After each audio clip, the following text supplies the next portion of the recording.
یا ایھا الذین آمنوا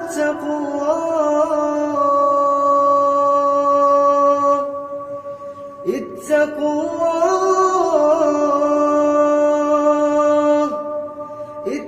اللہ ولتنظر نفس ما قدمت لغد واتقوا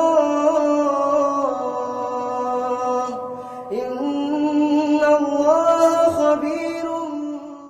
السلام علیکم ورحمۃ اللہ وبرکاتہ.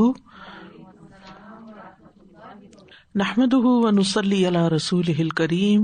اما بعد فاعوذ باللہ من الشیطان الرجیم. بسم اللہ الرحمن الرحیم. رب اشرح لی صدری ویسر لی امری واحلل عقدۃ من لسانی یفقہوا قولی. سورۃ النساء آیت نمبر 127. وَيَسْتَفْتُونَكَ فِي النِّسَاءِ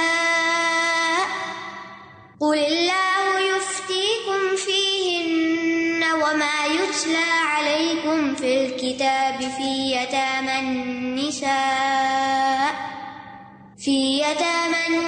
النِّسَاءِ اللَّاتِي لَا تُؤْتُونَهُنَّ مَا كُتِبَ لَهُنَّ وَتَرْغَبُونَ أَن تَنكِحُوهُنَّ والمستضعفين من الولدان وأن تقوموا لليتامى بالقسط وما تفعلوا من خير فإن الله كان به عليما. اور وہ آپ سے عورتوں کے بارے میں فتویٰ مانگتے ہیں. کہہ دیجئے اللہ ان کے بارے میں تمہیں فتویٰ دیتا ہے، اور وہ بھی جو تم پر یتیم عورتوں کے بارے میں کتاب میں پڑھا جاتا ہے، جنہیں تم مہر نہیں دیتے جو ان کے لیے لکھا گیا، حالانکہ تم ان سے نکاح کی رغبت رکھتے ہو. اور کمزور بچوں کے بارے میں بھی فتویٰ دیتا ہے، اور یہ کہ تم یتیموں کے لیے انصاف پر قائم رہو، اور جو بھی نیکی تم کرو گے بے شک اللہ اسے خوب جاننے والا ہے. وَيَسْتَفْتُونَكَ، اور وہ آپ سے فتویٰ مانگتے ہیں. مانگنے والے کون ہیں؟ صحابہ کرام. اور کس سے مانگ رہے ہیں؟ رسول اللہ صلی اللہ علیہ وسلم سے. اور کیا مانگ رہے ہیں؟ ایک مسئلے کا حل یا ایک سوال کا جواب. یستفتونک کا لفظ استفتاء سے ہے. استفتاء کہتے ہیں فتویٰ طلب کرنا. جب کسی عالم سے بھی سوال کیا جاتا ہے کہ وہ کسی مسئلے کا حکم واضح کر دے تو اس کے لیے بھی پھر یہی لفظ استعمال ہوتا ہے، استفتاء. اور اسی سے افتاء ہوتا ہے. افتاء کا مطلب ہوتا ہے فتویٰ دینا، یعنی شرعی احکامات میں سے جو مشکل اور ناقابل فہم چیز ہو اس کو بیان کرنا، اس کو واضح کرنا، یہ فتویٰ کہلاتا ہے. روزمرہ کے دین سے متعلق احکامات تو تمام مسلمانوں کو معلوم ہوتے ہی ہیں، جیسے وضو کے بارے میں، نماز کے بارے میں، تیمم کے بارے میں، جو عام پریکٹسز ہوتی ہیں ہماری. لیکن کچھ معاملات ایسے ہوتے ہیں کہ جو روزمرہ کے معاملات سے متعلق نہیں ہوتے، خاص مواقع یا خاص لوگوں سے متعلق ہوتے ہیں، یا وہ گہرے شرعی احکامات ہوتے ہیں جن کی سمجھ بوجھ ہر انسان کو نہیں ہوتی. تو اس کے لیے پھر کسی نہ کسی عالم سے رجوع کیا جاتا ہے. تو اس سے جب رجوع کیا جاتا ہے تو اس سے فتویٰ مانگا جاتا ہے. وہ جو جواب دیتا ہے وہ فتویٰ ہوتا ہے، اور دینے والے کو مفتی کہا جاتا ہے. صرف یہی نہیں، کئی اور مقامات پر آتا ہے یسألونک، آپ سے سوال کرتے ہیں. لیکن خاص طور پر یہاں یستفتونک کا لفظ آیا ہے. تو یستفتونک فی النساء، عورتوں کے معاملات میں آپ سے فتویٰ مانگتے ہیں، یعنی نبی صلی اللہ علیہ وسلم سے یہ فتویٰ مانگتے ہیں. اللہ سبحانہ تعالیٰ نے یہ واضح نہیں فرمایا کہ انہوں نے کس چیز کے بارے میں فتویٰ طلب کیا، یعنی عورتوں کے کس معاملے کے بارے میں، یعنی ان کی شادی کروانے یا ان کے ساتھ شادی کرنے یا ان کی وراثت یا ان کو تجارت کرنے کے معاملے میں فتویٰ چاہیے. لیکن علماء کہتے ہیں کہ یہ آیت ایک خاص سبب سے نازل ہوئی، اور وہ سبب کیا ہے اس کے بارے میں عروہ بیان کرتے ہیں جو حضرت عائشہ کے بھانجے ہیں، کہ حضرت عائشہ نے اس آیت وَيَسْتَفْتُونَكَ فِي النِّسَاء کے بارے میں بیان کیا ہے کہ یہ آیت اس آدمی کے بارے میں نازل ہوئی جس کی پرورش میں یتیم لڑکی ہو اور وہی اس کا والی و وارث بھی ہو، اور وہ یتیم لڑکی اس کے مال میں حصہ دار بھی ہو، یہاں تک کہ کھجور کے درخت میں بھی. اب وہ شخص خود اس لڑکی سے نکاح کرنا چاہتا ہو کیونکہ اسے یہ پسند نہیں کہ کسی دوسرے سے اس کا نکاح کر دے تاکہ وہ اس کے مال کا حصے دار بن جائے جو لڑکی کے حصے میں ہے، تو اس وجہ سے وہ اس لڑکی کا کسی دوسرے شخص سے نکاح نہ ہونے دے، تو ایسے شخص کے بارے میں یہ آیت نازل ہوئی کہ وہ اس کے مال پر قابض ہونے کے لیے خود اس سے نکاح کرنا چاہتا ہے. لیکن جب عورتوں سے متعلق بات ہوئی تو اس صورت میں عورتوں سے متعلق کئی احکامات ہیں. تو اللہ سبحانہ وتعالیٰ نے عورتوں کے حقوق کو خود پروٹیکٹ کیا ہے. قُلِ اللَّهُ يُفْتِيكُمْ فِيهِنَّ، کہہ دیجئے کہ اللہ تمہیں ان کے بارے میں فتویٰ دیتا ہے. لیکن یاد رکھیے کہ اللہ تعالیٰ کو ہم مفتی نہیں کہہ سکتے، اللہ تعالیٰ کا نام مفتی نہیں ہے. اکثر علماء یہی کہتے ہیں کہ اللہ تعالیٰ کے جو افعال ہیں ان سے ہم اللہ تعالیٰ کے نام ڈرائیو نہیں کر سکتے. جیسے اللہ تعالیٰ فتویٰ دیتا ہے تو اس کا یہ مطلب نہیں کہ اس کو مفتی کہیں گے، یا اللہ تعالیٰ کھلاتا ہے پلاتا ہے تو ہم یہ نہیں کہیں گے کہ اللہ تعالیٰ مطعم ہے، اللہ کا نام نہیں ہے یہ. ٹھیک ہے، یعنی یہ بات یاد رکھنی چاہیے. اللہ تعالیٰ کے نام اور صفات کون سی ہیں جو یا تو قرآن مجید میں بیان ہو گئی ہیں، اللہ تعالیٰ نے خود بیان کی ہیں، یا پھر رسول اللہ صلی اللہ علیہ وسلم نے ان کو بیان کیا ہے. اپنے پاس سے ہم اللہ تعالیٰ کا کوئی نام نہیں رکھ سکتے. یہ عقیدے سے متعلق بات ہے، اس بات کو ہم سب کو اچھی طرح واضح کر لینا چاہیے، کیونکہ بعض اوقات ہم کہتے ہیں اللہ تعالیٰ سب سے بیسٹ انجینئر ہے، نعوذ باللہ. ایسا نہیں کہنا چاہیے. یا وہ آرکیٹیکٹ ہے، یا کائنات میں مختلف جو غذائی مواد وغیرہ ہوتے ہیں ان کے بارے میں کہ اللہ نے اتنی اچھی اچھی چیزیں پیدا کی، تو نیچرز فارمیسی، تو اللہ تعالیٰ کو نعوذ باللہ فارماسسٹ کہہ دیا جائے، تو یہ نہیں کہہ سکتے ہم. تو قل اللہ یفتیکم فیہن، کہہ دیجیے اللہ تمہیں ان عورتوں کے بارے میں فتویٰ دیتا ہے. یعنی فتویٰ تو نبی صلی اللہ علیہ وسلم سے طلب کیا گیا تھا، لیکن جواب اللہ تعالیٰ صادر فرما رہے ہیں. اور نبی صلی اللہ علیہ وسلم بھی جو فتویٰ دیتے ہیں وہ دراصل اللہ سبحانہ وتعالیٰ کی دی ہوئی رہنمائی سے دیتے ہیں، اپنے پاس سے نہیں دیتے. اور یہاں پر قل اللہ یفتیکم، لفظ اللہ کو مقدم کیا گیا ہے. اس سے فتوے کی اہمیت پتہ چلتی ہے کہ یہ فتویٰ اللہ دے رہا ہے. اس بات کا احساس دلایا جا رہا ہے کہ جن احکامات پر یہ آیت مبنی ہے ان کی پابندی کرنا لازم ہے. یعنی جب کسی معاملے میں اللہ تعالیٰ کا حکم آ جائے تو پھر کیا کرنا چاہیے؟ اس حکم کی تابعداری کرنی چاہیے، تعمیل کرنی چاہیے، اس کو سیریسلی لینا چاہیے. وَمَا يُتْلَى عَلَيْكُمْ فِي الْكِتَابِ، اور جو پڑھا جاتا ہے تم پر کتاب میں. کتاب سے مراد کیا ہے یہاں؟ قرآن مجید. ٹھیک ہے، یعنی قرآن مجید کی وہ آیات جو عورتوں سے متعلق ہیں، اور خصوصاً آگے آ رہا ہے فی یتام النساء، یتیم عورتوں کے معاملے میں جو پیچھے نازل ہو چکی ہیں. اس سے مراد سورۃ النساء کی آیت نمبر 3 ہے، جس میں ان لوگوں کو اس بے انصافی سے روکا گیا ہے کہ یتیم لڑکی سے ان کے حسن و جمال کی وجہ سے شادی تو کر لیتے، لیکن ان کا جو حق ہے مہر کا وہ نہیں ان کو دیتے تھے. ان کا حق کیا بالکل ہی نہیں دیتے تھے؟ نہیں دیتے تھے، لیکن کم کر کے، بہت تھوڑا. کس نے پوچھنا، باپ تو ہے نہیں سر پہ. اب کیا ہوتا تھا کہ مثلاً اس کی کزنز یا اس جیسی اسٹیٹس کی لڑکیاں جو ہیں ان کا کتنا مہر ہوتا ہے، مثلاً $1,00,000، تو یہ ان کو 10,000 پہ ہی تنخواہ دیتے.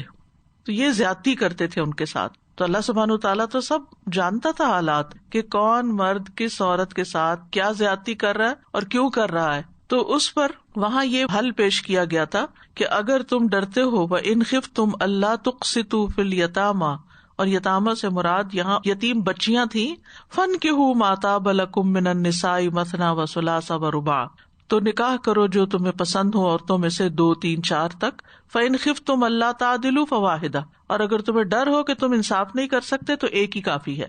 اچھا، اس آیت کو بھی بہت مینیپولیٹ کیا جاتا ہے اور کہا جاتا ہے کہ مردوں کو 4 شادیاں ضرور کرنی چاہیے. قرآن میں لکھا ہوا ہے، یہ تھوڑی کہا گیا یا ایھا الذین آمنوا کہہ کے کہ اے لوگوں جو ایمان لائے تم 4 شادیاں کیا کرو یا 3 یا 2 کیا کرو. یہ تو بات نہیں یہاں کی گئی. یہ تو ایسا ہی ہے کہ مثلاً اگر کسی شخص کو مالٹے سے الرجی ہو تو کیا کہا جاتا ہے، اچھا تو دیکھو کیلا بھی ہے، انار بھی ہے، اور بھی پھل ہیں، تم وہ کھا لو. تو اس کا یہ مطلب تو نہیں کہ تم لازمی یہ پھل کھاؤ، یعنی اگر تمہیں یہ سوٹ نہیں کرتا تو اور بھی ہیں. تو مراد یہ کہ اگر تم یتیم بچی کے حقوق نہیں دے سکتے انصاف نہیں کر سکتے، وَإِنْ خِفْتُمْ أَلَّا تُقْسِطُوا فِي الْيَتَامَىٰ، تو پھر اس صورت میں تم اور عورتوں سے شادی کر لو جو تمہیں پسند ہے. ضرور یہی کر کے اپنا ایمان خراب کرنا ہے، ظلم کرنا ہے تم نے، یہ نہ کرو. اور دوسری طرف یہ کہ چونکہ عرب معاشرے میں ایک مرد کے لیے کوئی تعداد مقرر ہی نہیں تھی کہ کتنی شادیاں کر سکتا ہے، بعض اوقات تو 10 عورتوں سے، اور بعض اوقات ایک کو طلاق دی، ایک کو شادی، تو بہت انارکی پھیلی ہوئی تھی. تو اس کو بھی ریسٹرکٹ کیا کہ میکسیمم 4 تک تم جا سکتے ہو، اور اس میں بھی یہ کہ اگر انصاف نہیں کر سکتے تو ایک ہی ٹھیک ہے. اور جو تم پر پڑھا جاتا ہے کتاب میں سے، یعنی کتاب میں یعنی قرآن مجید میں جو تم پر پڑھا جاتا ہے اس کو بھی مد نظر رکھو. کس چیز کے بارے میں؟ یعنی عورتوں کے بارے میں جو تم پوچھ رہے ہو. فی یتام النساء، یتیم عورتوں کے بارے میں، یعنی یتیم لڑکیاں مراد ہیں. اللاتی لا تؤتونہن ما کتب لہن، وہ یتیم بچیاں جن کو تم نہیں دیتے جو ان کے لیے لکھا گیا. ٹھیک ہے، ما کتب لہن. اس میں ابن عباس کی رائے یہ ہے کہ اس سے مراد وراثت ہے، کہ تم یتیم بچیوں کی وراثت میں جو مال ان کو ملتا ہے وہ ہڑپ کر جاتے ہو، دیتے ہی نہیں ہو. اور دوسرا یہ کہ عورتوں کو ان کے مہر نہیں دیتے، اور ان کے وارث ہی ان عورتوں کے مہر کے مالک بن جاتے. ٹھیک ہے، تو جب یہ آیت نازل ہوئی وَآتُوا النِّسَاءَ صَدُقَاتِهِنَّ نِحْلَةً، تو انہوں نے رسول اللہ صلی اللہ علیہ وسلم سے پوچھا، تو پھر اللہ تعالیٰ نے یہ آیت نازل فرمائی اللاتী لا تؤتونہن ما کتب لہن، یعنی جو مہر ان کے لیے فرض کر دیا گیا ہے، اور یہ حضرت عائشہ کا قول ہے، تم وہ ان کو نہیں دیتے. تو یہاں یتیم لڑکیوں کے بارے میں قرآن مجید میں فتویٰ دیا گیا ہے کہ تم یتیم بچیوں کے بارے میں ظلم نہ کرو. ان کے جو حقوق ہیں ما کتب لہن ہے، چاہے وہ وراثت ہے چاہے وہ مہر ہے، وہ تم ان کو ادا کرو.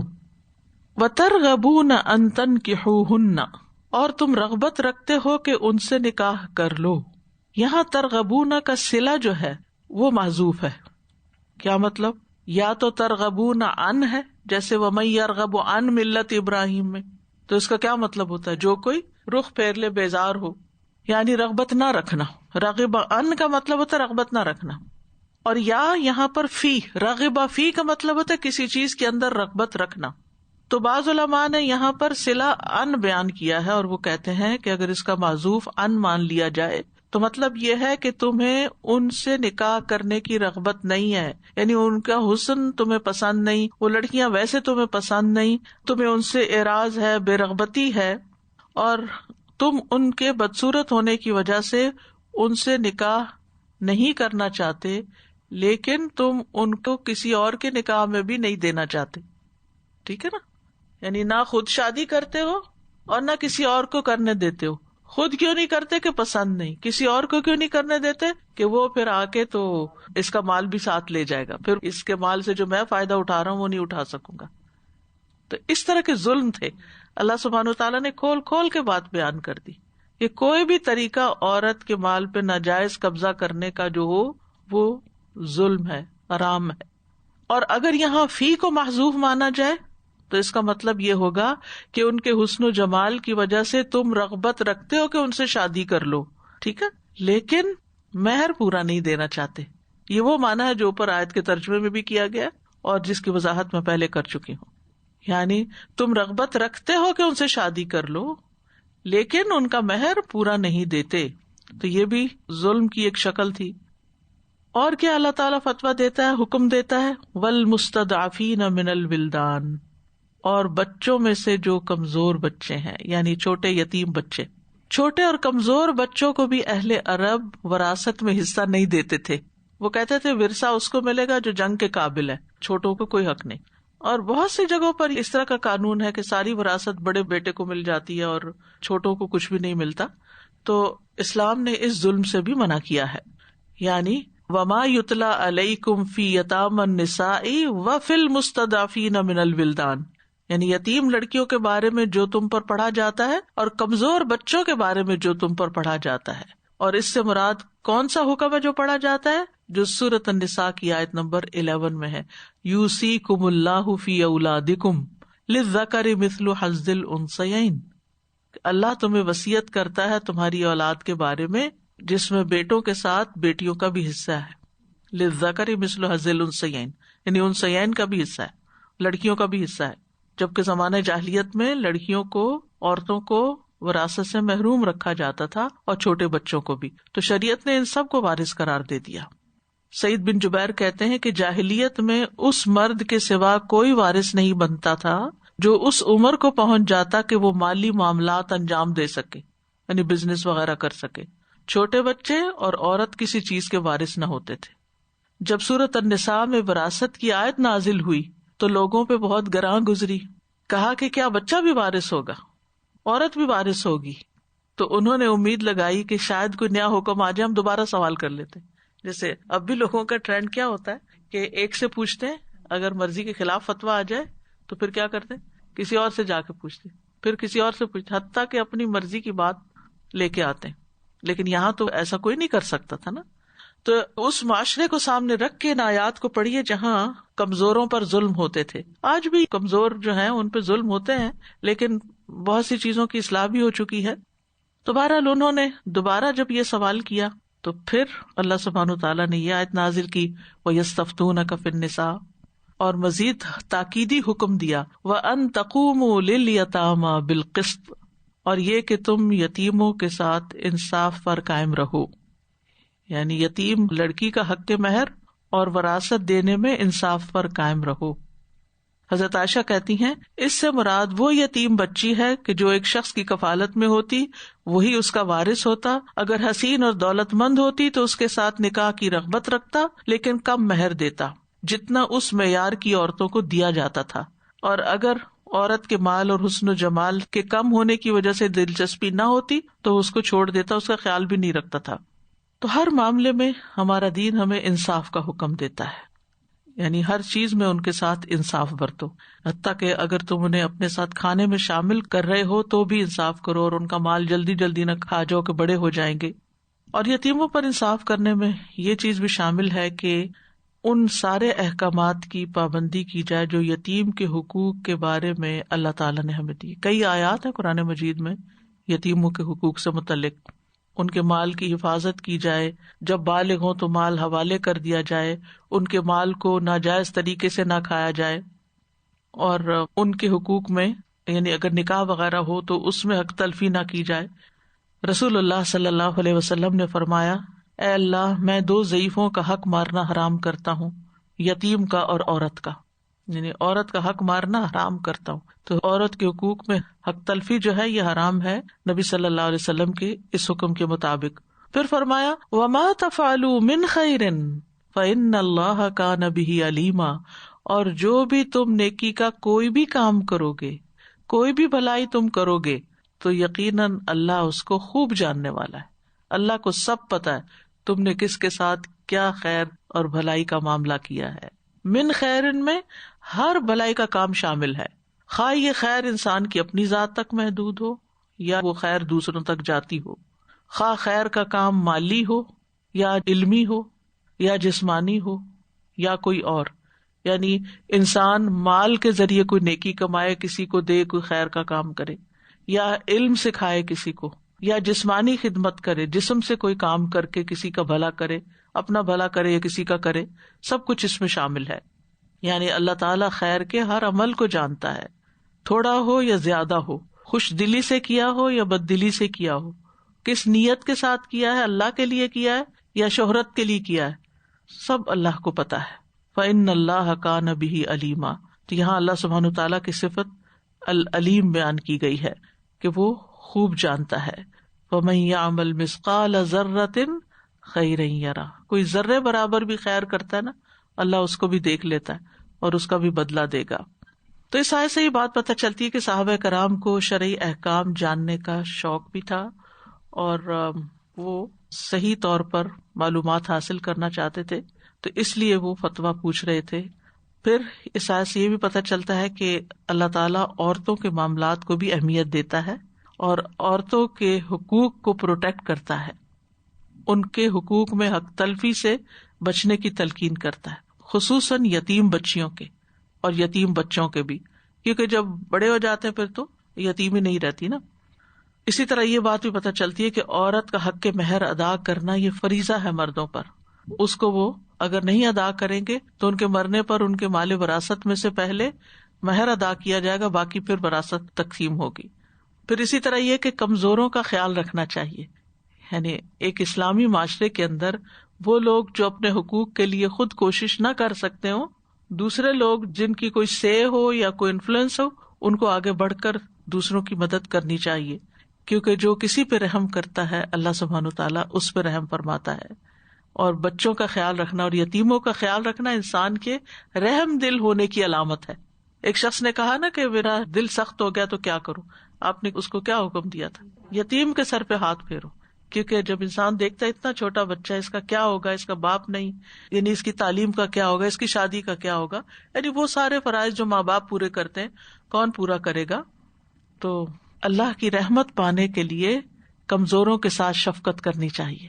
یعنی اگر ہم چاہتے ہیں نا کہ اللہ تعالیٰ ہم پہ رحم کرے، یعنی بعض معاملات ہوتے ہیں نا جس میں ہم کہتے یا اللہ تو رحم فرما دے ہم پر، تو اس میں کیا کرنا چاہیے؟ ایسے کمزور، یتیم، مسکین اور جو قابل رحم لوگ ہوں ان کے ساتھ رحم کرنا چاہیے، چھوٹے بچوں کو پیار کرنا چاہیے۔ آپ کو یاد ہوگا کہ نبی صلی اللہ علیہ وسلم نے اس شخص کے ساتھ ناراضگی کا اظہار کیا تھا جو کہتا ہے میرے 10 بچے اور میں نے کبھی ان کو بوسہ نہیں دیا۔ اور پھر یہ ہے کہ معاشرے کے جتنے بھی کمزور طبقات ہیں، خادم ہوں، غلام ہوں، عورتیں ہوں، بچے ہوں، ان سب کے ساتھ من خیرن میں سب آ جاتے ہیں پھر۔ اور ایک مسلمان کی حیثیت سے ہم سب کو بھلائی اور نیکی اور خیر کے کاموں میں سبقت کرنی چاہیے اور اللہ کی خاطر کرنا چاہیے، کیونکہ فَإِنَّ اللَّهَ كَانَ بِي عَلِيمًا، اللہ کے یہاں سب ریکارڈ ہو گیا اور وہ لازمی بدلہ دے گا۔ اللہ کسی پر ذرے برابر بھی ظلم نہیں کرتا۔